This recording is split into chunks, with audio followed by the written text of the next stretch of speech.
Peut-être, Joël Dornet, ce serait l'occasion de poursuivre sur l'épigénétique, parce que vous l'avez abordé très rapidement en préambule de cette conférence, et pourtant c'est un sujet intéressant. Qu'est-ce que c'est? Alors c'est plus qu'intéressant. L'épigénétique, je vais vous expliquer ce que c'est la grande révolution de la biologie de ces 5 dernières années, pas 10, 20, 30, 5 dernières années. Il y aura une floraison de prix Nobel sur ce sujet. Vous connaissez tous la génétique, c'est l'ADN, le programme du vivant. Et pendant très longtemps, on a cru que cet ADN ne pouvait faire des variations. C'est vrai d'ailleurs, c'est une réalité, par des mutations qui mettent très longtemps à se traduire par des espèces qui vont s'adapter et donc sélectionnées par la sélection darwinienne. Or, le programme de la vie ne code que pour 15% des machines-outils qui font fonctionner la cellule vivante, c'est-à-dire les enzymes et les protéines. 15%. Donc on s'est dit, mais qu'est-ce que c'est que le reste, les 85%? Et comme on ne savait pas, on a appelé ça junk DNA, ADN poubelle.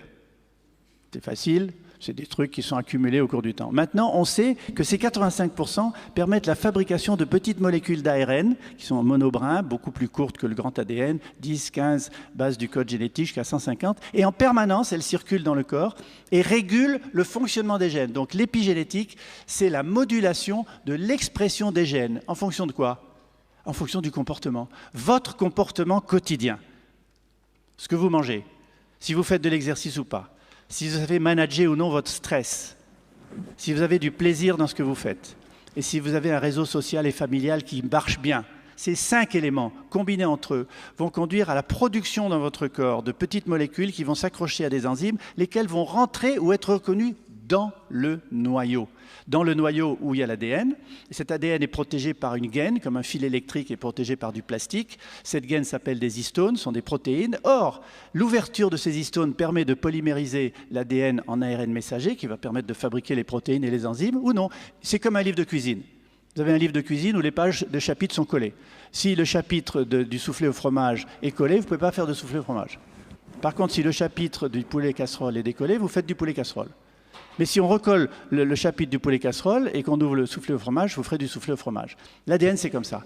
Il y a des gènes qui s'expriment, des gènes qui sont silencieux, des gènes qui sont inhibés. Et ça dépend de notre comportement. Donc, je finis là-dessus. Réalisez ce que ça représente pour la médecine préventive. Réalisez ce que ça représente pour vous. Vous pouvez être en partie responsable de votre santé. Oui, vous pouvez faire quelque chose pour vous. Essayez d'être en meilleure santé, c'est possible. Essayez de vieillir moins vite. Et c'est un intérêt non seulement pour vous, et c'est un intérêt social.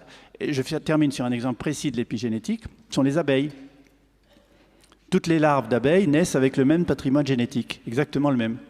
Mais si vous donnez de la gelée royale à manger à certaines larves et pas à d'autres, elles deviennent des reines. Vous avez vu la différence entre une larve d'abeille et une reine, ou une abeille ouvrière et une reine. Elle est plus grosse, elle pond des œufs et elle vit plus longtemps.